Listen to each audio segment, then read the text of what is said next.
Broadcasting live on the Double Wide Network. It's time for The Real Deal. Join the Ambassador and Danny Q as they put together great guests and honest commentary on a range of issues.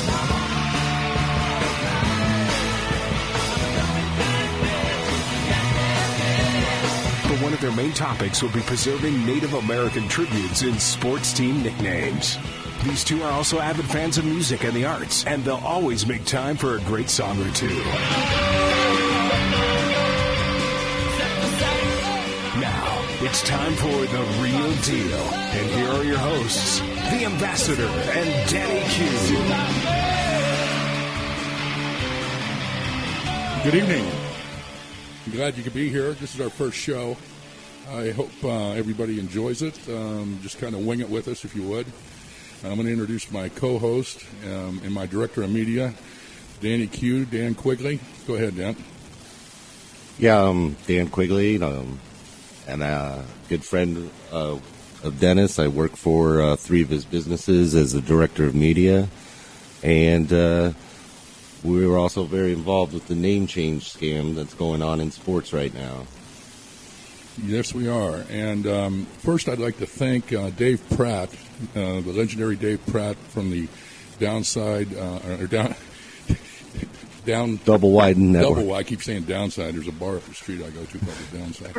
Anyway, the Double Wide Network. And we're going to ask Dave to come on for just a minute or two and tell you about who he is and what this internet radio show, radio station actually, that he's got down here in beautiful downtown Scottsdale. Hey guys, how you doing? Pretty good. Thanks for calling. Absolutely. The Ambassador and Danny Q, baby, are riding the Double Wide. It's great to have you with us. Welcome aboard. Thank you. Thank you. It's been a pleasure, and you guys have been so great, and you and Lexi and Ed have all been so welcoming and so helpful, so thanks a lot. Oh, yeah, I was jamming there to the Rolling Stones, a little street fighting man, some jumping jack flash. I like it because you guys are music fans, huh? That's right. We're all about rock and roll. Guys, I got to tell you, we're really proud to have your show, and you are exactly what the Double Wide Network is all about. The Double Wide Network is about freedom, everybody speaking their mind, creating public awareness, letting the public know about items they need to know about that aren't necessarily in mainstream media. And I know that you guys have the backbone to do that. You have the wherewithal to do that, and you have the connections, relationships, and the experience to do that. And I think that this is going to be a great show. This show is going to be an eye-opener. Guys, when we first met, we planned on having a 15, 30-minute meeting, and I don't know, we probably hung out for the better part of a couple hours, I think, because I was so interested in everything that you guys were telling me, and your listeners will get the benefit of that knowledge as your show evolves. And yes, we'll, be happy to hear about the name change situations and what that is all about, why it's controversial, and I think people are going to love hearing your take on that, as well as the Colorado water stuff that you've worked on together, because Danny and Ambassador, you guys have been friends for a number of years now, and you've worked on quite a bit together. So I just wanted to tell you that, number one, welcome, and number two, this is going to be a show that's needed, and you guys are the poster guys for the Double Wide Network, because this is why we developed the network, and this is what our network is all about. Thank you. Thank you so much. Well, we're honored to be here, and, I used to be in the newspaper business a long time ago. I owned a Native American newspaper, and I was part owner, actually, and I didn't know anything about running a newspaper, but I found it so interesting that I just kind of loved the media biz. And then when I met Dan was working at the Paradise Valley Independent. He's an editor there. That's our local paper in our town here, as you know. We became friends. He wrote a story on me on You Made International, what I was doing on the BP oil spill and the organic solution and all that good stuff.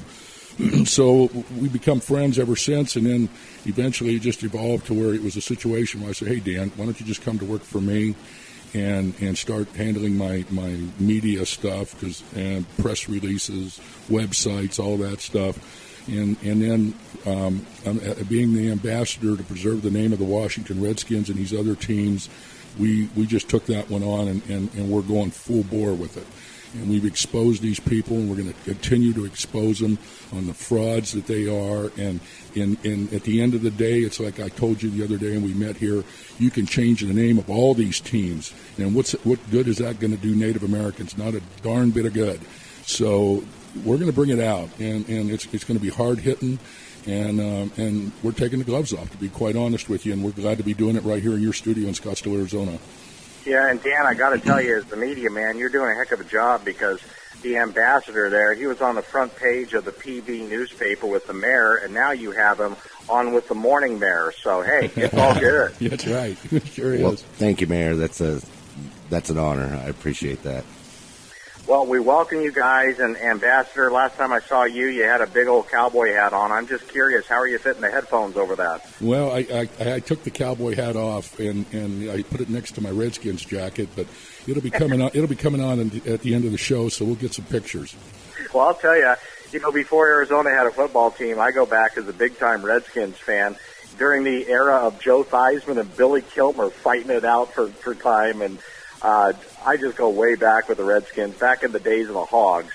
So that really intrigued me when we had our conversation. I'm looking forward to hearing more about it. The high school that I went to, our name was the Indians. Really? And we were always proud of that. We loved that.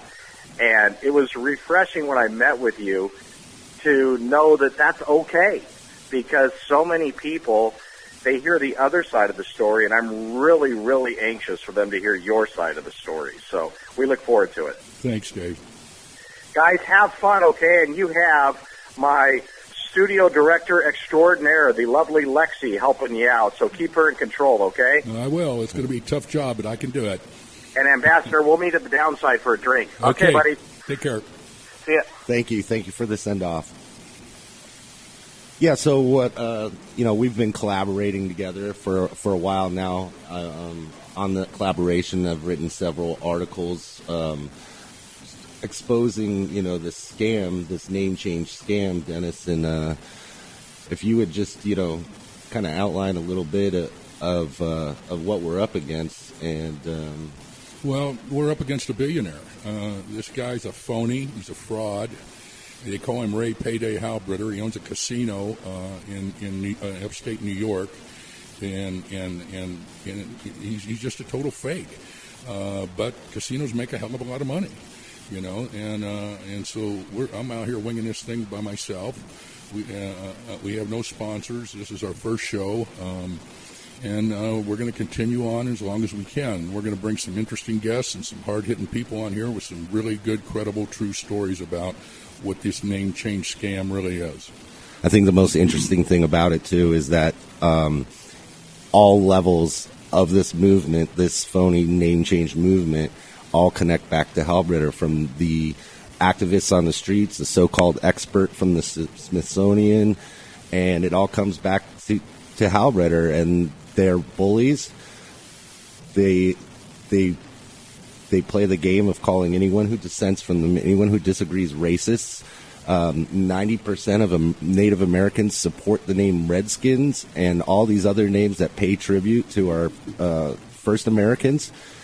And it's a shame they call them their own people sellouts, backstabbers, traitors, and worse. And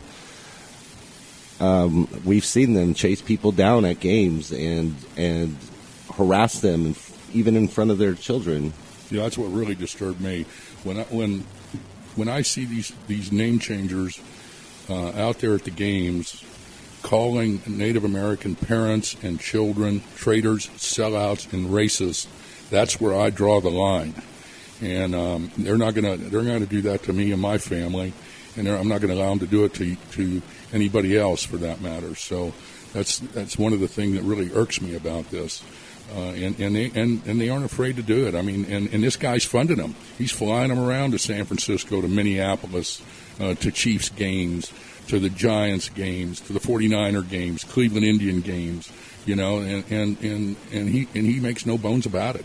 Well, the gloves are coming off, and we're going to go right after him. I think we should probably go to our first guest, huh, Dan? Yeah, let's start with Robert Dorr, or Rides at the Door Jr. He's a member of Blackfeet Nation, a private business developer and entrepreneur. He has over 18 years experience in private and public business sectors, educational institutions, as well as travel, local, state, and national government agencies. He has an extensive public affairs and leadership experience in sales management and business development skills. He's a former international ambassador representing Native Americans on issues in the United States and throughout the world. Mr. Dorr's background includes natural resource management, business management, marketing, and he holds a master's degree in business and project management. So he's not this ignorant, uneducated type of guy that they accuse anyone who is not privy to their movement as being ignorant and uneducated. And our friend that his friends know as Bobby Blackfoot, he's a great guy, and he's a lifelong Washington Redskins fan, and he helps spearhead support for keeping the team's name and to give a voice to the 90% of Native Americans that back the Redskins' 82-year history. So, hello, Bobby. How are you doing? Hey, good, guys. Thank you for having me. Thank you to you, Dan, and Dennis and Mr. Platt for making this happen. Glad to be here. Well, thanks. Where are you in Montana? Actually, I'm calling you from the heart of Blackfeet Nation, Browning, Montana. I had some business up here with my tribe, and got to spend some time with my father and some of my elders here. So, calling you from the heart of Blackfeet Nation. Great. Why don't you share with us all the things that you've been involved in with the Redskins, the name, and particularly how the Redskins got their logo. I want our listeners to hear this. Okay. Well, I appreciate that. And those that don't know me, just kind of a little bit of history. You gave the professional side, but I've been a Redskin fan since I was 5 years old, mainly because of the greatest logo in sports history, and that's the Washington Redskins logo. And I'll talk about that for a second. But I kind of want to step back and talk about the historical connection with the Redskins and Native Americans. For me, it's always been a source of pride. It's always been something that I identified with as a Native American growing up on the reservation. I identified with being proud of being Indian, Native American, Pekani, Blackfeet. And that's what I was taught. And so when my father got home from D.C., on a business trip when he was on the Tribal Council, he brought a Redskin hat home. And that was, to me, the coolest thing ever, because to me they named the team and themed the Native American imagery after my people. And that was the greatest, most powerful city in the world, the Washington Redskins, and I could not believe it. So I was sold immediately. So I've been a fan all my life, and I've been in the private sector, like you mentioned, in business throughout the world. And what struck me over the last few years, I was working with a local CBS affiliate, is that this roar of the Indian Native American imagery and removing it from sports and society as a whole really bugged me. And then the momentum that was claimed to be with the Washington Redskin name change, and this bully referring to change the mascot. That bugged me. So I wrote a story about me, my story, about the Redskins and my connection. And what I found out in my research at a very young age was that the logo itself came from the Blackfeet. The Blackfeet, historically, and I'll get into that here in a second, to what we have today on the helmets. And I believe it's the coolest logo. It's by far the greatest logo in sports. And I debate that with anybody. But let's step back and take a look at the history with the Washington Redskins and Native Americans. A lot of people, it's largely understood that Carlisle Indian School, under the great Pop Warner, coached many Native Americans like Jim Thorpe. Right Path is what his Indian name was, and Sam Bird and some other individuals at Carlisle Indian School. Back then it was kind of more rugby-style football. And these Indians were great athletes, and they could get the ball down the field with a spiral football. So they pushed the ball down the field, and their offense really transformed what we consider football today. It's like in the 1920s and 30s, it was what would be akin to today's West Coast offense. Scored points, They beat the powerhouse Harvard Crimson Tide, and Penn State. And people were enamored with Indian football. One of those being the original founders of the what was then the Boston Braves, and their colors, the Carlisle Indian School, Indian football. They were also known as the Fabulous Redmen at Carlisle. Their colors were burgundy and gold, and so it's largely believed that the impact on Indian football is what helped shape the Washington Redskins today. Color scheme, and then let's talk about the number of Native Americans on that original team. We had Lone Star Dietz, William Lone Star Dietz, which is Lakota Sioux. He was from the Pop Warner coaching tree. In those original years, we had some Native Americans that are in the Native American Hall of Fame today. John Johnson is Menominee. Lewis Weller is Caddo. And these guys are, again, today enshrined in the Native American Hall of Fame that were part of the original Redskin team. So we had a handful, quite a few Indians back in the day on this original Redskin roster. Now, Dietz also, some shortly after, held training camp for the Washington Redskins at Dickinson College in Carlisle, next to the Indian School. So we have a history with the Native Americans. We also drafted a gentleman by the name of William Sidney Eagle Day, who is Cherokee, and he was drafted. He played for us in the 50s and 60s. Jack Jacobs, another Indian. Santana Moss has recently come out, and then he has Cherokee descendancy. And then Mark Rippon is a descendant and was arguably the first Native American to win a Super Bowl. So the Washington Redskins, when they evolved from the Boston Braves and became the Washington Redskins, the theme of Native American imagery impacted who they are today.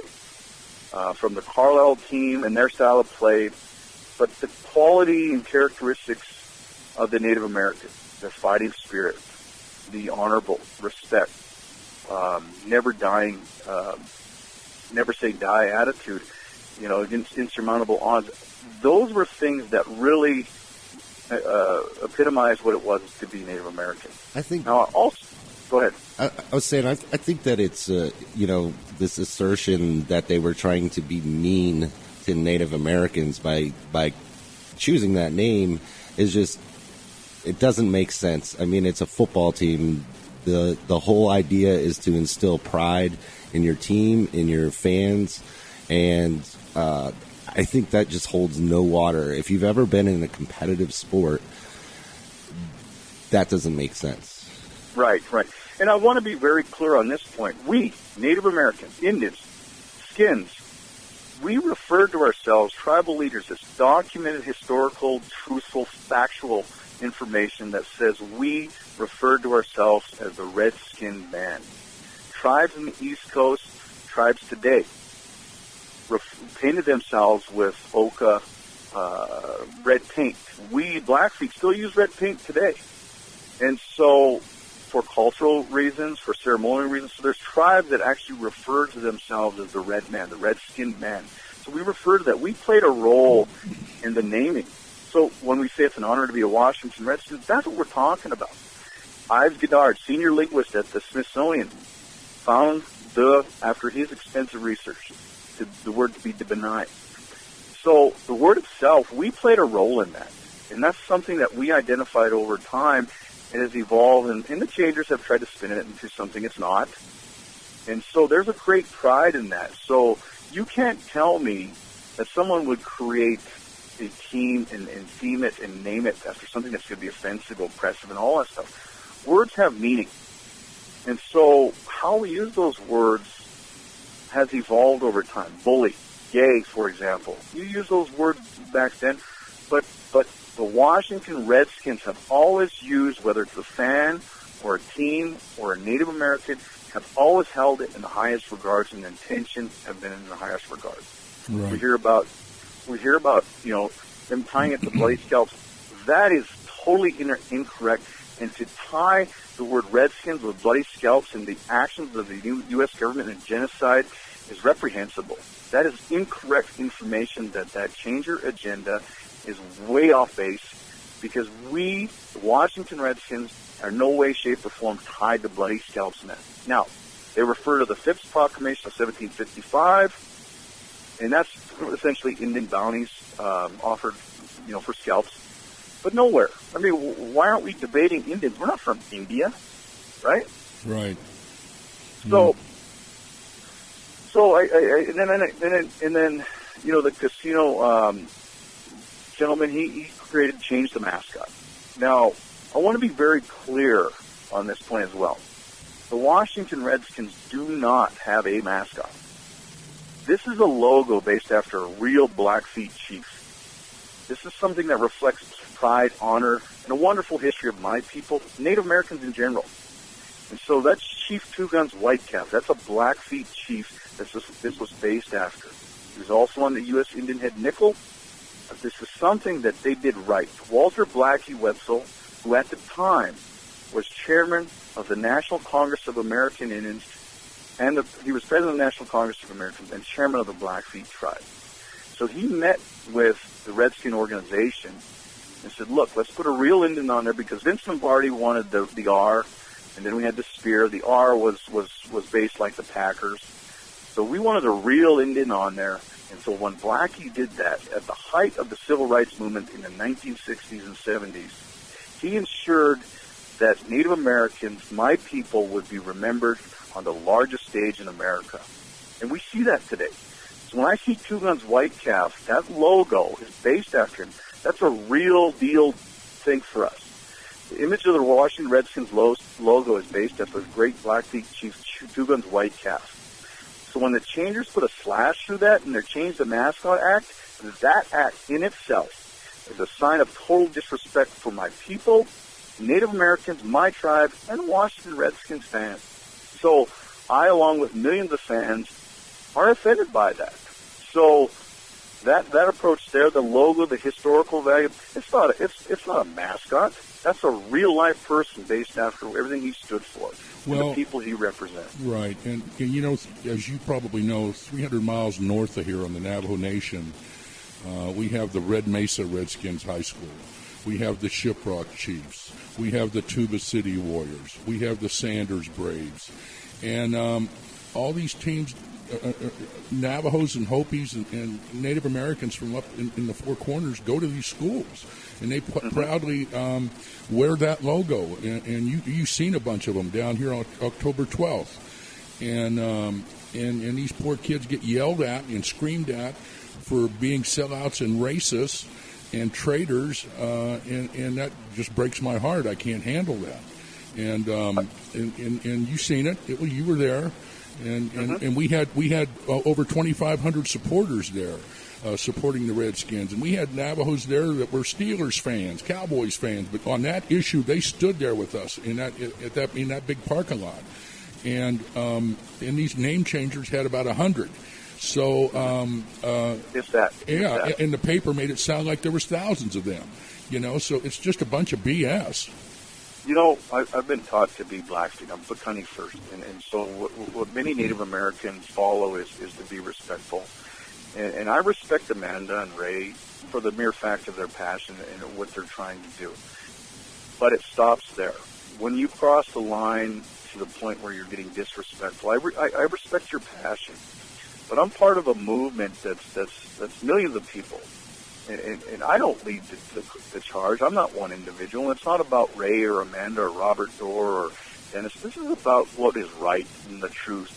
Education is the key. So when an Indian that's against us pulls the race card, I'm not going to go down and stoop to a level of argument and start going after personal characters and what you shouldn't do. I'm going to refer to what I have nothing but respect for Native Americans, my people, and I know the historical connection. And I wonder if they do. Do you think, Bobby, that a lot of what we're up against here, though, is kind of they're taking advantage of that respect and that humility that Native Americans are taught from a very young age, and they're walking over it as if it's some sort of pacifism. I think there's a certain level, and I can't speak for their agenda, but I think there's a certain level of capitalization on some of the cultural components. I work in the business world where I have to combine two worlds. So I'm talking all day about linear versus, holistic approach, linear versus circular. when a Native American doesn't look you dead in the eye, he looks you at your shoulder, or doesn't give you a firm handshake, that's a form of respect in our ways. So, whereas in the white mainstream society, if you're not given a firm handshake looking you in the eye, you get something shady. So I think there's a certain level of capitalism on our culture and our ways. But I think that's the lemonade in the lemon here. Once we start talking about the Redskin issue, we can use this to educate people. The beauty of this entire discussion, we can educate people about who Native Americans are, our culture, our ways. We're not too far apart because the changers want to talk about we're not a forgotten people. Well, I agree. Warriors back then hunted buffalo. Well, today, to me, a warrior, in my mind, is a successful businessman, a school teacher. The game has changed, but to spin it into something and go after people on a personal note for if they don't agree with your agenda, personally, it's not my MO. I don't respect that. But folks, and let's be honest, some of the media has spun it to where, that's the way we go. We sling some mud and you get the attention. You shed a tear in front of the camera, and that seems to generate a lot of stuff. I believe that largely the history, my story, other Native Americans, other Redskin fans largely go ignored because that's not juicy enough. That's not us slinging mud or blood, sweat, and tears, trying to, just because someone doesn't agree with me. I respect that.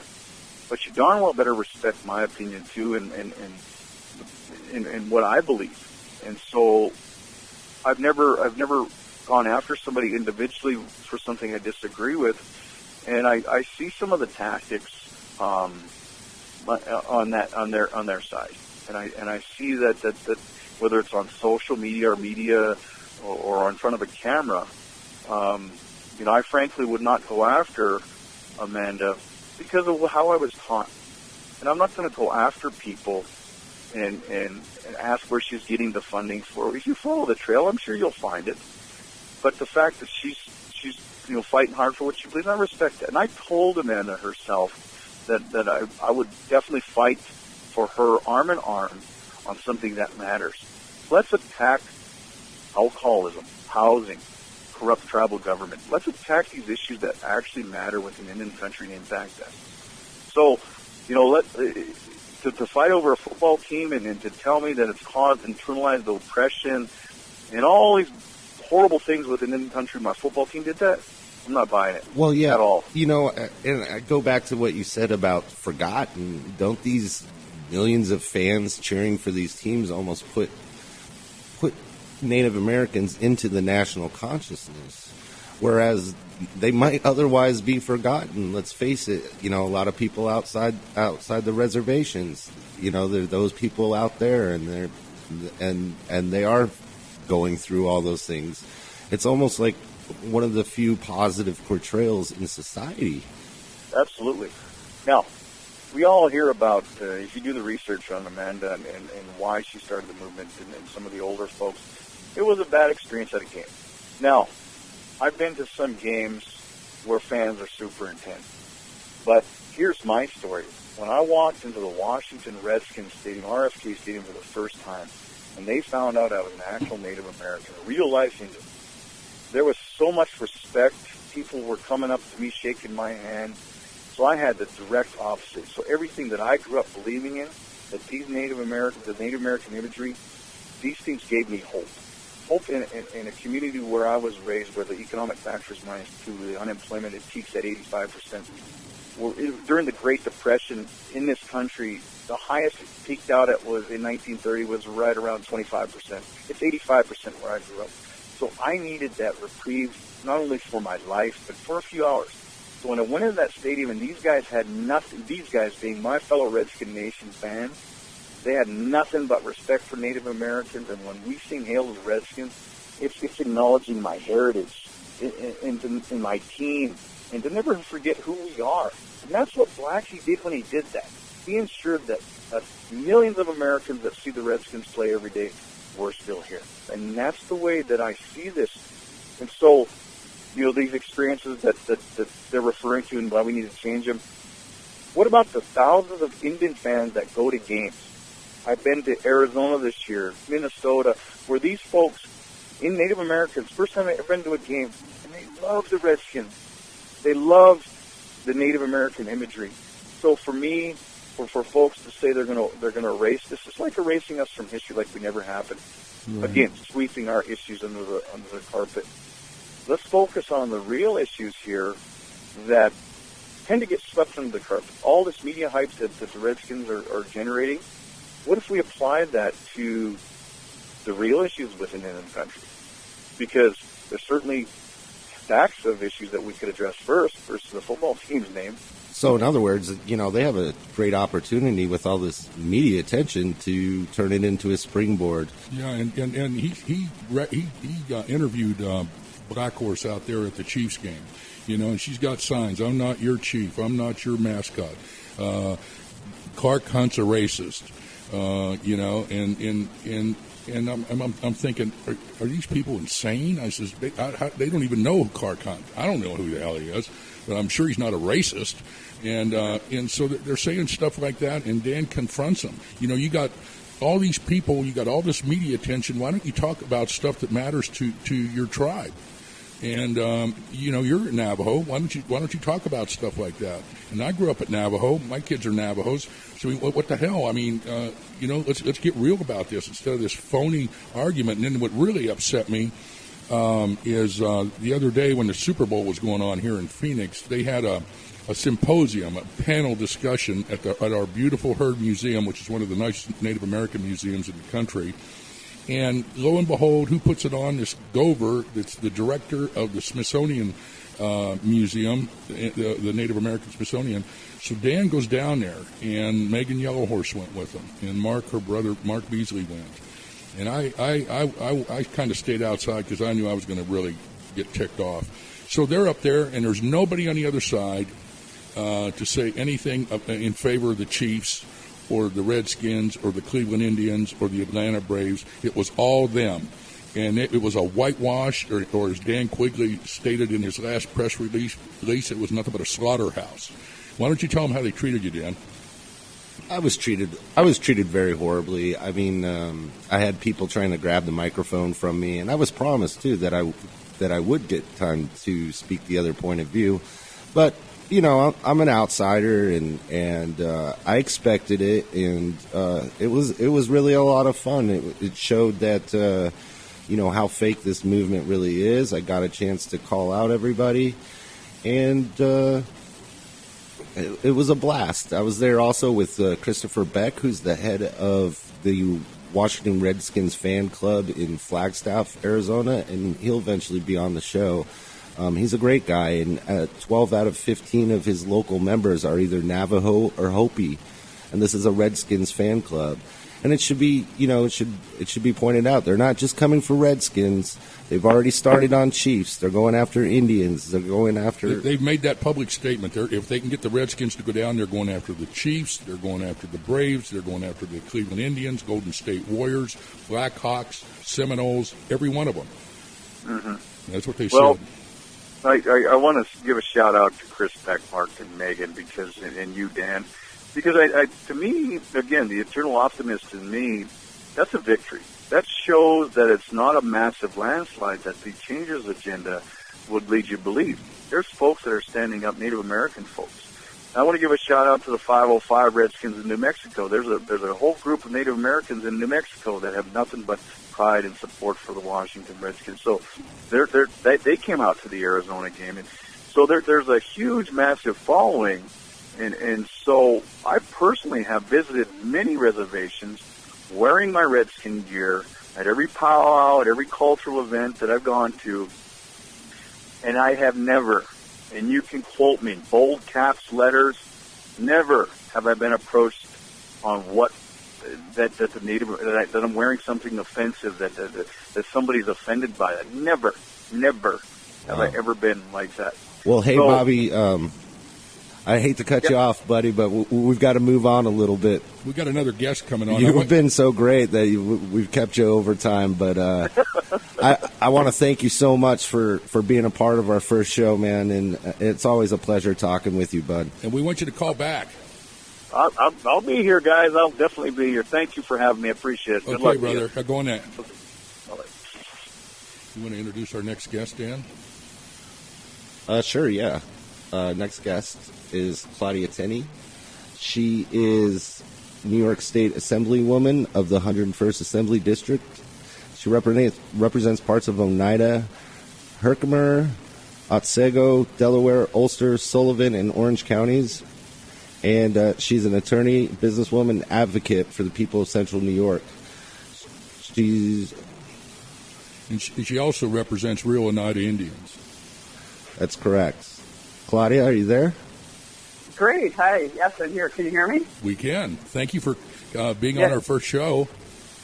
Well, thank you for talking about this issue, and your guest was spectacular, the one you just had on, just highlighting exactly, he's going to talk about the genuine sincerity of Native Americans, and that's what he talked about. Why is anybody offended by this name?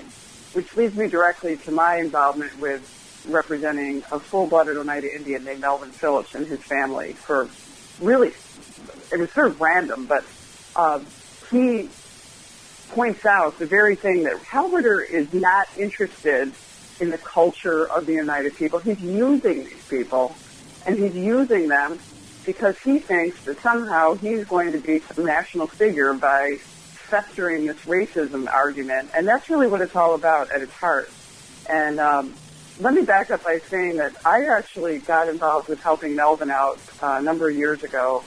Melvin is actually one of the very few rare full-blooded Oneidas left in upstate New York. There's not too many people that are full-blooded anymore because there's just been so much, as time passes on, they've been dispersed and not as many people are together. And they're getting elderly. So he's in his late 70s, and I met him, maybe 10 years ago, and he needed some assistance with a case against Halberter, and had some land that he wanted to preserve that's preserved under a treaty in New York State Treaty. That, by the way, was the last treaty signed with the Oneida Indians. It's the June Treaty of 1842, and if you want to read a little bit of history about Melvin Phillips, we started a website for him. It's called The Melvin Phillips Story. It's PHILLIPS story, so it's 2 L's. And it's online. You can go read about the treaties and our summaries and everything we've got about him. But I was just so fascinated with him because he's just the most down-to-earth guy. He really cares for preserving the culture, preserving the Oneida culture and the land and his family. And he stands for everything that we all believe in as human beings and as great Americans, and that's who he is. And he doesn't care about money, and he's just the perfect contrast to Halberter, he's phony, he's all about money, he's all about self-centered aggrandizement, he's almost a megalomaniac type who's taken this template of casino gaming with casino gaming interests, powerful lobbying interests behind it, and brought this template to New York and use the Oneidas to amass, wealth and taking advantage of them at the same time. And there's all kinds of online, thank God for the Internet, there's so much information you can find about the way he's mistreated his own people. And I say his own in quotes because years ago... He's not an Oneida Indian, is he? Right. Well, Melvin and his family, I've met with them. A number of these people have been wronged. He actually carted his sister off and had her arrested and put in a jail, a federal prison down in Pennsylvania. And he's wielded power against these people. And many of them have said to me, including Melvin, they said, hey, this guy isn't even an Oneida. I said, come on, how do you really? Let's try to prove that. And so I went through and I spent many, many hours, as I indicated to you, Dennis, before. I was in the National Archives in Washington, D.C. I spent a lot of time in the New York State Archives researching this, with the OGS, the Office of Government Services in New York, also working with documents from the Mormon Church, just to really find the truth about them. And lo and behold, I found the document, and I went to the National Archives. It was kind of like getting the broomstick or the Wicked Witch. And I went down, and my research, which is documented, it's online, you can find it, shows that in fact Ray Halberter is not even an Oneida Indian. He's not of Oneida Indian descent. So here's this guy using this tribe and taking the land away from Melvin Phillips and his family, the ultimate hypocrisy, this the true Oneida family is getting their land taken away from them by Ray Halberter because of Governor Cuomo and because of some lawsuits and the local officials in our area who, by the way, have a price, and it's not very high. And so Halberter buys elections. He spent over $1 million running candidates against me and others. And it's just he has a lot of money, and he's been able to use that money to keep the people in power that he needs in power. And now he's brought that to the national stage. And that's why I see this whole Redskins argument as just a perpetuation of his lifelong lies and abuse of really the United people and their name. To amass his own personal fortune. So that's the real hypocrisy here, and that's what needs to be pointed out. And I've tried, and you've seen some of my stuff online. I don't really have a history with the Redskins other than the Redskins had contacted me and asked me what my client thought of the Redskins. And, of course, he said I'm a NASCAR fan. So, but nonetheless, it doesn't offend him. And it was interesting, your prior guest pointed out his concern for losing the importance of Native Americans in the history of the United States, and by just really stamping out, my client pointed out, the Indian head nickel, the Redskins, the Chiefs, all these names that were made in honor of Native Americans.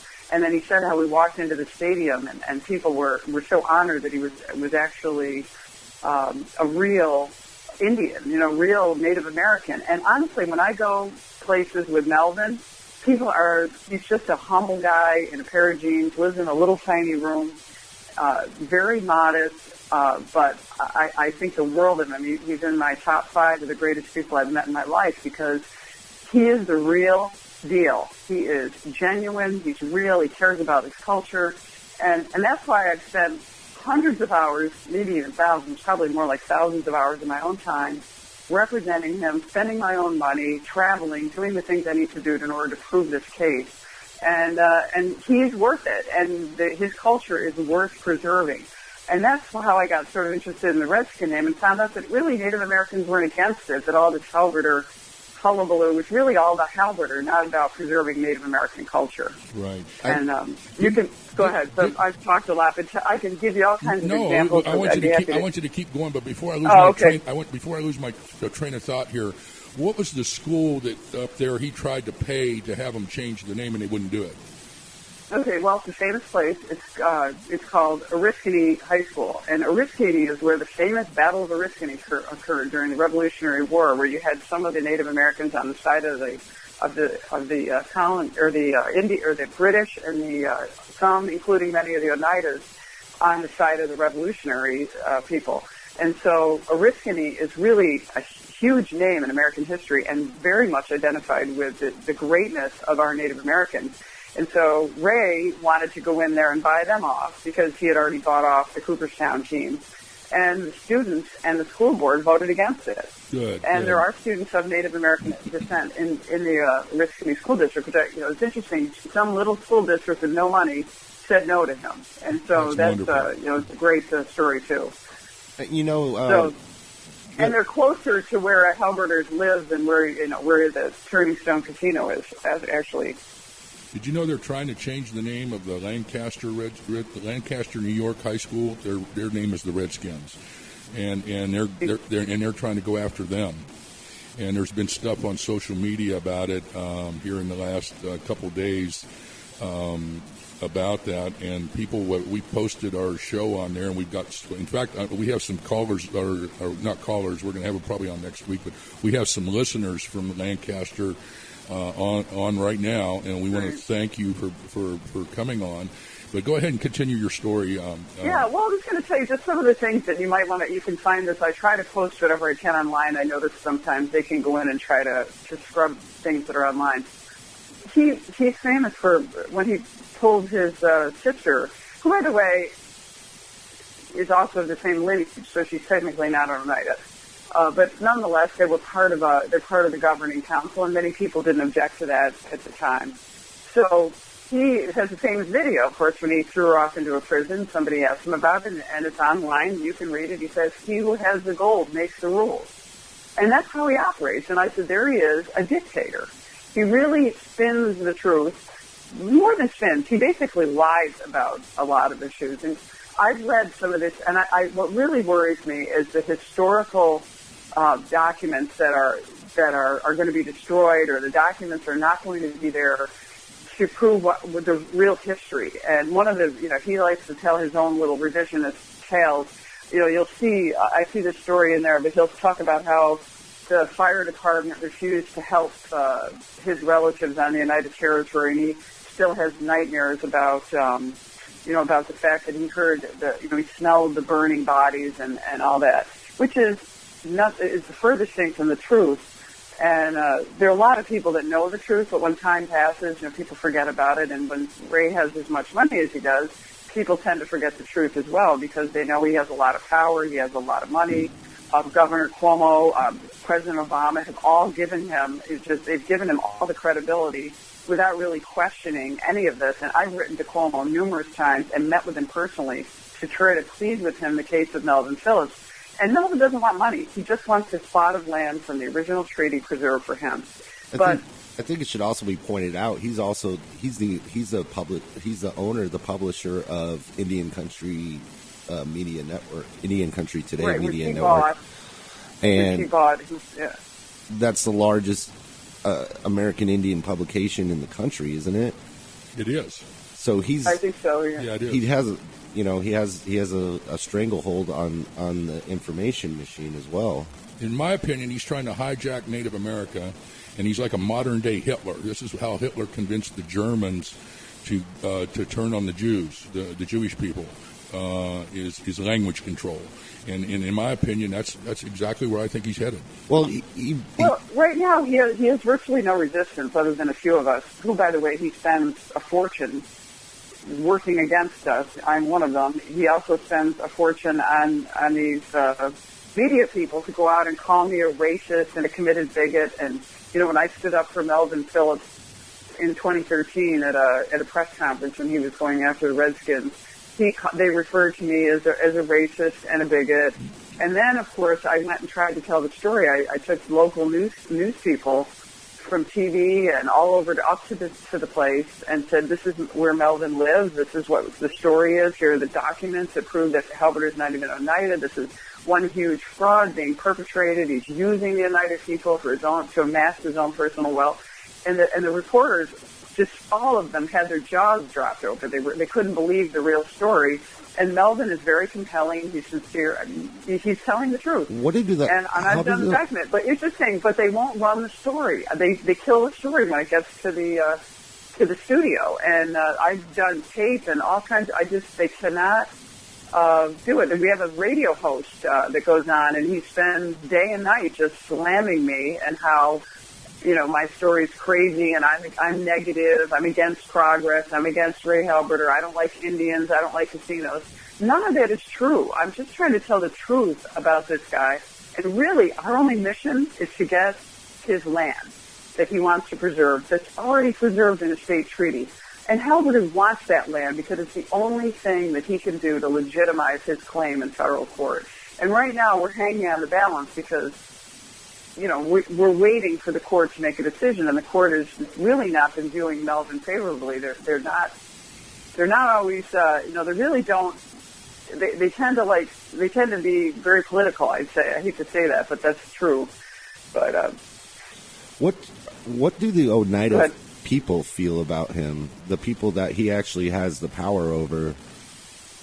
Well, it's interesting because there's so many facets to this. So Melvin's relatives. They take what they can get because he controls the money.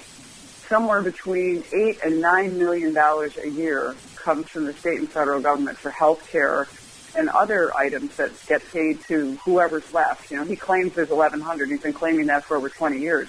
The reason he claims that number is because you have to show a certain number of tribal members in order to receive the money that he gets. So he's really defrauding the federal government on that. He doesn't have that many tribal members. I have the rolls. He's always promised to keep the rolls separate, between the two different groups. But right now, basically, it's just dissolved into a dictatorship. He basically tells everybody what they get. He throws crumbs at people that are legitimate Oneidas, and they go along with it, and they get their housing paid for. They get their health care paid for. Many of them live in very, very modestly, but they don't want to challenge him. He's all powerful now. The politicians are behind him, mostly, a few of us. And so they feel that they really don't have anywhere to turn, and it's not worth the risk. And I might add, many of them are elderly.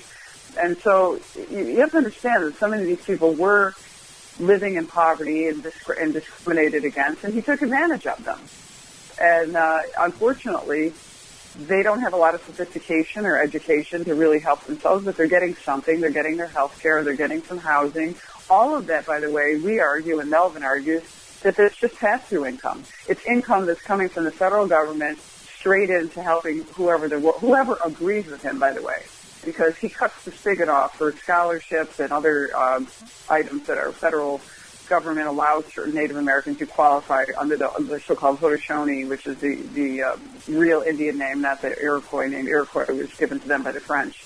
But he cuts them off on those, and he gives the money to whoever sucks up to him, basically.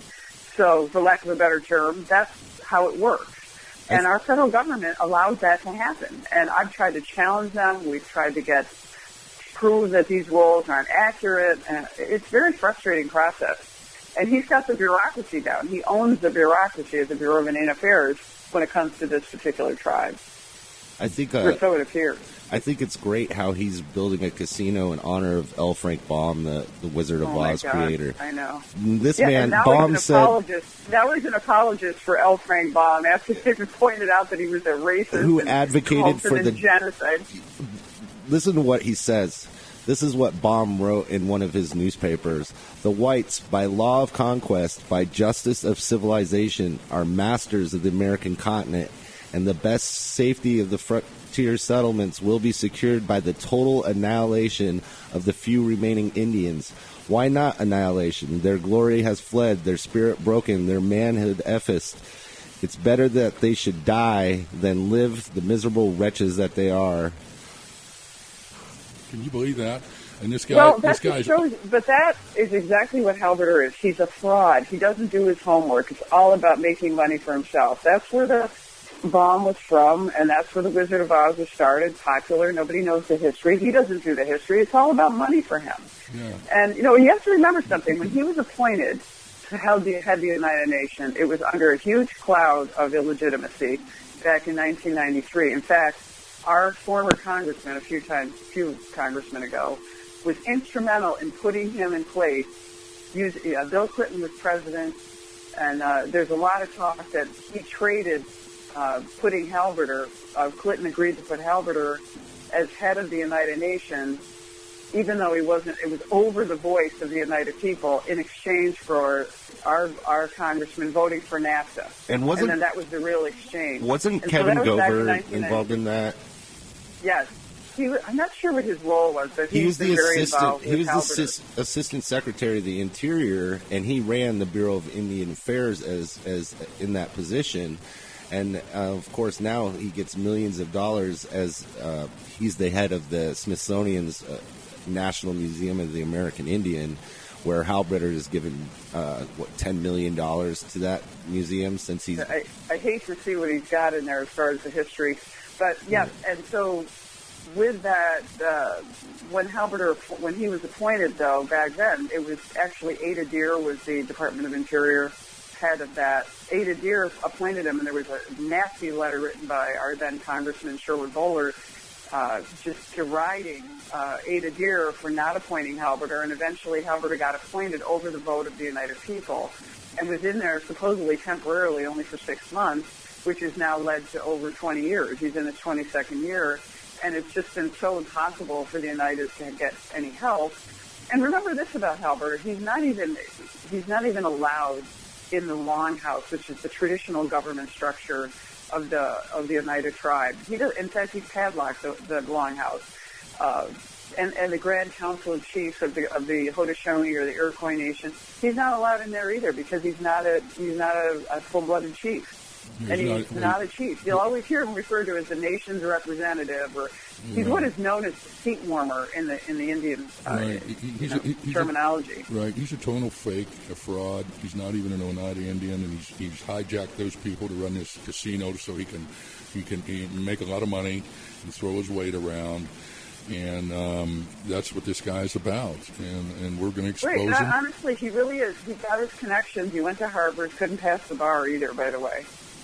Went to Harvard Law School. I don't know how legitimate that was, but he somehow, whatever it was, I don't know too many Harvard graduates who can't pass the bar, so something didn't go right with the Harvard education. But I wonder how legitimate his Harvard career was, other than he gave them $3 million, so that helped. Yeah, but that's where he met the real brainchild of all this is a guy named Neil Folk, who is a fabulously wealthy lobbyist who was Mitch McConnell's former chief of staff. Big surprise. Mm-hmm. And that's who is the brainchild. He owns the gaming machines up at Turning Stone, and then the other casino interests are coming in from Las Vegas. He's very involved with these groups that have been called by the Wall Street Journal as the East Coast Mafia families, that are involved in casinos and that they're affiliated. I don't know if they are, what the connection is, but I know that when I ran for Congress last year, Halberter put money into their PAC, and they spent $850,000 against me, which came from Halberter. So they are very active in races. There was the other only real vocal person was a guy named Dave Townsend, who ran for sheriff in Oneida County back in 2010, and Halberter spent $500,000 or $600,000, pumping up a village cop to win that seat, and he won, and he totally controlled them. Now this guy has given over the policing authority of our county and put them on equal footing with Halberter. So Halberter he could arrest me and give him equal footing again with all of our police. Well, I mean, this is getting scary up here. Okay, well, we could talk about this fraudulent charlatan all night, but unfortunately our time's about up. But I want to thank you for coming on to our first show, and I hope you'll come back again. And well, thank you very much. And I just urge anyone, look up, there's all kinds of documents. If you Google them and look if you need any proof, it's out there. Look at the Melvin Phillips story online, melvinphillips.com. melvinphillipsstory.com. It's there. There's all kinds of information out there that we tried to upload and just to inform anyone that might be interested in knowing the truth about it. Here's the ultimate hypocrisy. The person who violates more human rights than anyone I've met is, at least in this world, is now challenging the Redskins' name. So it's hypocrisy. Okay, well, thank you so much. Thank you so much. And I look forward to talking to you again and hopefully meeting you in person someday. Yes, well, keep me posted. The weather's warmer down there. Okay, have a nice day. Thank you. Okay, I guess our time's about up. Huh, Dan? Yep. Before we go, there's a petition to save the Lancaster Redskins. It's posted on our Facebook at The Real Deal on Double Wide Network, and it's posted on our Twitter account, The Real Deal on DN, as in Double Wide Network. And I want to thank Dan and Lexi, our beautiful producer, for being here with us today. And this show's for you. So if you like it, tell your friends. If you really like it, consider being a sponsor, because I'm underwriting this show, and I'm no billionaire. I can tell you that right now. I'm just doing it because it's the right thing to do. And with that being said, I'm going to let Alexi tell you what our mission statement is. Kicking ass and saving names, that's Ambassador. Us.